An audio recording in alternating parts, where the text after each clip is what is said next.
Hello guys ဒီနေ့ team McGray concert သွားမယ့်နေ့ဖြစ်ပါတယ်အခုကလိုရဲ့ပစ္စည်းလေးတွေကိုအိတ်အကြီးအောင်နဲ့ထည့်ပါတယ် concert outfit ကတော့ pretty simple ပါ blue jersey jeans ရဲ့ jewelry ပဲဝတ်သွားလိုက်ပါတယ် concert မတိုင်ခင်ဘိုက်စာနဲ့ကားပေါ်မှာတငယ်ချင်းနဲ့ wing stop တွေဝင်ပြီးနေ့လည်စာလေးစားလိုက်ပါတယ်နေ့လည်စာစားပြီးတော့တငယ်ချင်းမိဘတွေကကားနဲ့concert venue မှာချခဲ့ပြီးပါတယ်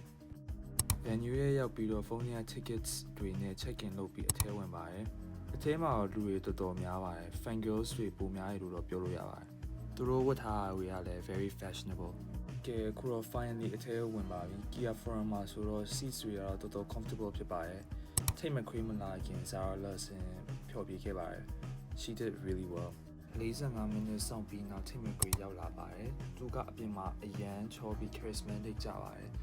seats က view ကတော့အရန်မနီးပေမဲ့ view ကကောင်းတယ်လို့ပြောလို့ရတယ်။ Take ကကိုကြိုက်တဲ့တခြင်းတွေ like sports car revolving door တွေဆိုခဲ့တော့တော်တော်လေးအားရပါတယ်။သူရဲ့ stage production like band က dancer တွေ set design တွေလည်းတော်တော်မိုက်ပါတယ်။ concert ကတော့ approximately 2 hours လောက်တော့ရှိခဲ့တယ်။ Take ကတော့တခြင်းစုစုပေါင်း30နီးပါးလောက်တော့ဆိုခဲ့ပါတယ်။သူအင်းကြီးကအတစ်ထွက်ထားတဲ့ tit for tat တခြင်းနဲ့ first time perform ခဲ့ပါတယ်။